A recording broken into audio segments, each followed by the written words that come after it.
ஸ்ரீ குருப்யோ நமः. பாலாம்பிகா சரணம். இன்னைக்கு சென்னையில் இருக்கிற ஒரு நல்ல கோயிலை பற்றின சில சமாச்சாரங்கள் we will try to understand. இந்த கோயிலுக்கு பேர், கோயில் இருக்கிற இடம் பேர் திருவொற்றியூர், சென்னை. தியாகேசர் கோவில் அப்படின்னு சொல்லுவாள். ஆக்சுவலி இந்த கோவிலில் திருவொற்றியூரில் இருக்கிற இந்த கோவிலுக்கு ஆதிபுரீஸ்வரர் தான் டயட்டினாலும் மெயின் டயட்டி வடிவுடை அம்மன் அப்படின்னுட்டு சொல்லுவாள். அந்த அம்பாளுக்கு திரிபுர சுந்தரி, வடிவுடை அம்மை, வடிவுடை மாணிக்கம் எல்லாம் பேருண்டு. இந்த ஆதிபுரீஸ்வரர் எப்படி வந்ததுன்னு பார்ப்போம். இந்த ஆதிபுரீஸ்வரருக்கே நிறைய பெயர்கள் உண்டு. லைக் ஆதிபுரீஸ்வரர், அப்புறம் புற்றிடம் கொண்டவர், படம் பக்கநாதர், எழுத்தறியும் பெருமாள், தியாகேசர், ஆனந்த தியாகர். இந்த தியாகேசர்ங்கிறது மாத்திரம்தான் இப்போதைக்கு நிலைச்சிருக்கு. அது என்னங்கிறத அப்புறம் பார்க்குறோம். அண்ட் இந்த கோவிலுக்கு உள்ள தலைமரம் என்னன்னு பார்த்தா மகிழமரம். வழிபட்டவர்கள் நிறைய பேர், எல்லா சைவ சிவனடியார்களும் அங்கே வழிபட்டிருக்கா. நம்பியாண்டார் நம்பி, சேக்கிழார் எல்லாருமே.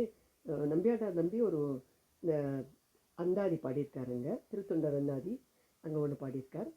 அப்புறம் பட்டினத்தார் கூட ஃபைனலாக சமாதி அடைந்த இடமே அதுதான் அப்படிங்கிற மாதிரி சொல்லுவாள். ஒரு காலத்தில் இந்த திருவொற்றியூர்னு அதுக்கு எப்படி பேர் வந்தது அப்படின்னு பார்த்தோம்னா 2 விதமான சமாச்சாரம் சொல்கிறாள். ஒன்று என்னன்னா, ஒரு காலத்தில் பயங்கர ஃப்ளட்டு வந்ததாகவும், அந்த ஃப்ளட்டை ஒற்றி அப்படின்னு என்னென்ன அர்த்தம்னா வத்தி, திருவொற்றியூர் ஆக்சுவலி வற்றி, தண்ணியை வற்றி போகத்தக்கன அந்த ஈசன் பண்ணினதுனால அதுக்கு திருவொற்றியூர் அப்படின்னு பேர் வந்ததா ஒரு தகவல். இன்னொரு தகவல் சொல்கிறது, அந்த காலகட்டங்களில் எல்லா ஊர்களுக்கும் இறைன வரி விதித்து அரசன் ஒரு சர்க்குலர் அனுப்புகிறான்.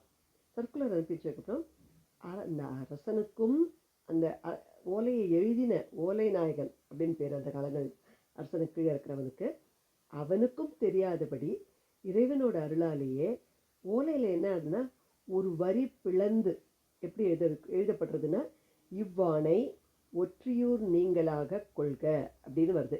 எல்லா கோயிலுக்கும் வரி விதிச்சுட்டு அந்த சென்டென்ஸ் பிளந்து இவ்வாணை ஒற்றியூர் நீங்களாக கொள்க என்று தானே அங்கே வந்துடுறது. அவ்வூருக்கு ஒற்றியூர்னா விலக்கு அளிக்கப்பட்ட ஊர் அப்படின்னு ஒரு தமிழில் ஒரு அர்த்தம். அதனால்தான் அந்த ஊர் சாமியை எழுத்தறியும் பெருமான்ங்கிற பேர் வந்ததும் அது ஒரு காரணம் அப்படின்னு சொல்லப்படுறது. ஸோ திருவொற்றியூருங்கிற பேர் அப்படி வந்தது, திருவொற்றியூர் அப்படின்னு. அப்புறம் இந்த சாமியோட இதில் பார்த்தோம்னா உபமன்யு முனிவர்கிட்ட சிவதீட்சை பெற்று பாம்பு வாசுகி சிவதீட்சை பெறுறது. அந்த வாசுகியை தம் திருமேனியிலேயே ஐக்கியம் செய்து கொண்டு விட்டபடியால் அந்த ஈஸ்வரனுக்கு படம் பக்கநாதர்னு ஒரு பேரும் உண்டு. பாம்பின் வடிவத்தை சுவட இறைவன் மேனியில் இன்னைக்கு காணலாம் அப்படின்னு சொல்கிறா. தவிர உங்களுக்கெல்லாம் தெரியும், நான் முன்னாடியே சொல்லியிருக்கேன், சுந்தரர் சங்கிலியாரை திருமணம் செய்து கொண்டு சங்கிலிய நாச்சியாரை அவர் திருமணம் பண்ணிக்கிறதுக்கு தூது போனதே இந்த தியாகேஸ்வர் தான். கல்யாணம் பண்ணினதுக்கப்புறம் அந்த மகிழமரத்துக்கு அடியில் நின்று தான் சத்தியம் பண்ணுறார், நான் உன்னை பிரிய மாட்டேன்னு.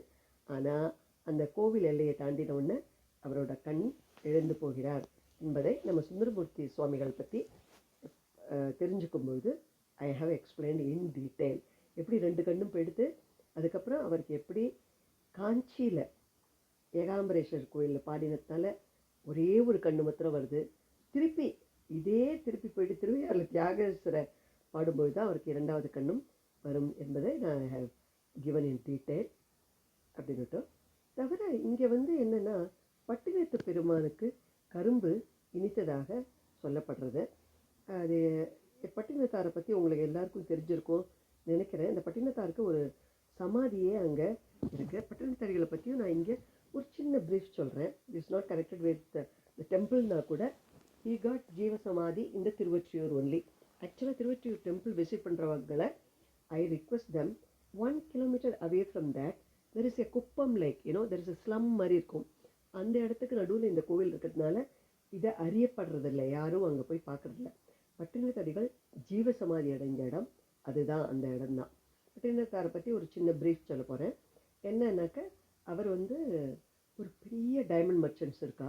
அவளுக்கு ரொம்ப குழந்தைகளே இல்லாத போது அவளுக்கு சாமியை வழிபட்டு, திருவெண்காடு சாமியை வழிபட்டு பிறக்கிற குழந்தை பேர் தான் திருவெண்காட்டடிகள். திருவெண்காட்டடியார்னு திருவெண்காடன்னு தான் அவர் பேர். அவர் ஒரு நல்ல வயசில் கல்யாணம் பண்ணிக்கிறார். இன்னொரு ஒரு பெண்ணை கல்யாணம் பண்ணிக்கிறார். அவர்களுக்கு ரொம்ப நாளாக குழந்தை இல்லை.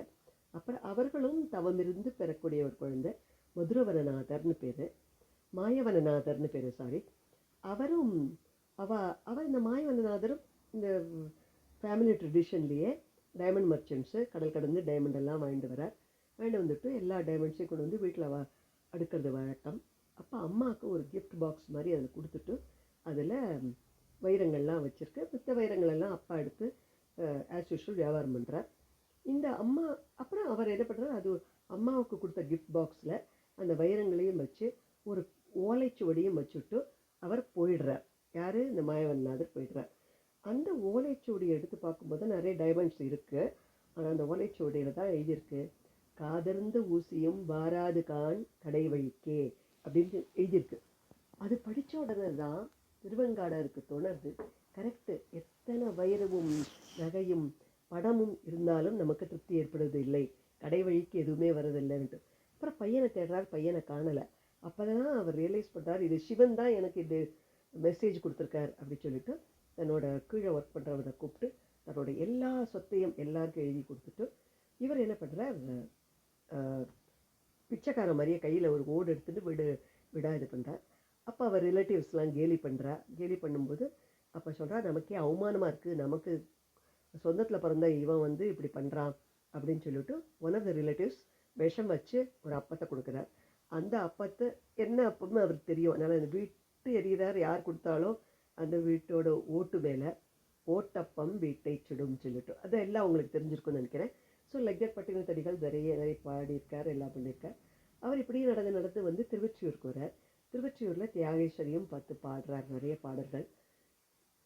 அப்போ அந்த பீச் மண்ணில் நிறைய குழந்தைகள்லாம் விளையாடின்னு இருக்கோம். அவளுக்கு எதிர்த்தாப்பில் சித்து காமிக்கிற மாதிரி நல்ல பெரிய குழி தோண்ட சொல்லுவார். அந்த குழிக்குள்ளே ஒரு பூந்துப்பார், எல்லா குழந்தைகளையும் விட்டு மண்ணை விட்டு மூட சொல்லிவிட்டு கொஞ்சம் நாள் கழிச்சு கொஞ்சம் தூரத்தில் இருக்கிற இடத்துலேருந்து அவர் மண்ணிலேருந்து வெளியில் வருவார். இந்த விளையாட்டு அந்த குழந்தைகளுக்கு ரொம்ப பிடிச்சது, பண்ணிகிட்டே இருப்பாள். அப்படி பண்ணிட்டு இருக்கும்போது ஒரு முறை அவர் அப்படி போய் கொஞ்சம் தூரம் கொஞ்சம் நாளே எடுத்து அவர் வரல அப்படின்னு சொன்னோடனே நோண்டி பார்க்குறா, இந்த மண்ணை மறுபடியும் திருப்பி நோண்டி பார்க்குறா, ஏன் வரல அப்படின்னு பார்க்கும்போது பார்த்தா அவரே ஒரு லிங்க வடிவமாயிடுறார். அந்த ஸ்வயம்புவாக வந்த லிங்கம் தான் தியாகேஸ்வரனும் சொல்கிறாவா. ஸோ அதனால் அந்த ஸ்வயம்பு லிங்கமாக இருக்கலாம் அப்படின்ட்டு. ஆனால் அந்த லிங்கம் தான் தியாகேஸ்வராங்கிறது இன்னும் ஹிஸ்டாரிக்கலி இட்ஸ் நாட் ப்ரோவன். அந்த லிங்கத்தை தே ஹவ் கெப்ட் இன் தி பட்டினத்தடிகள் சுவாமிகளுக்கு ஒரு சின்ன கோவில் மாதிரி கட்டியிருப்பா.